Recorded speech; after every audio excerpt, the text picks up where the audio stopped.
Bachelor point নাটক আজ 17 থেকে 24 পর্ব পর্যন্ত রিলিজ হয়ে গেছে, কিন্তু দর্শকদের কাছে তেমন জনপ্রিয়তা পাচ্ছে না। কাজল আর ফিনমির কমেন্ট বক্স চেক করলেই সেটা বোঝা যায় যে ব্যাচেলার পয়েন্ট আগের সিজনের মতো দর্শকদের এঙ্গেজ করতে পারছে না। দর্শকদের পছন্দ না হওয়ার কারণগুলো হলো এই সিজনটি শুধু একটা রুমের ভেতরেই সীমাবদ্ধ। দ্বিতীয় কারণ, একটা ব্যাচেলার কখনো এত দামি এবং এত ভাড়া দিয়ে বাসায় থাকেন না। আর একটা কারণ হলো আগের সিজনের সাথে এই সিজনের তেমন কোনো মিল নেই।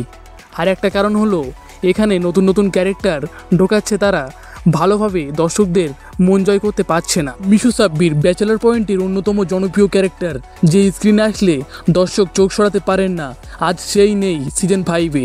তাকে 1-2 বার প্রথম দিকে ভিডিও কলের মাধ্যমে দেখানো হয়েছিল। কাজল আর ফিনমি বলেছেন যে কানাডায় গিয়ে শুটিং করবেন মিশু সাব্বিরকে নিয়ে, এবং পলাশ তার ফেসবুকে একটি ছবি আপলোড করে, সেখানে তিনি বলেন, আর বন্ধু শুভরে পায়া গেছি। যতটুকু আপডেট পাওয়া যাচ্ছে 24 পর্ব পরে থেকে শুভকে দেখা যেতে পারে।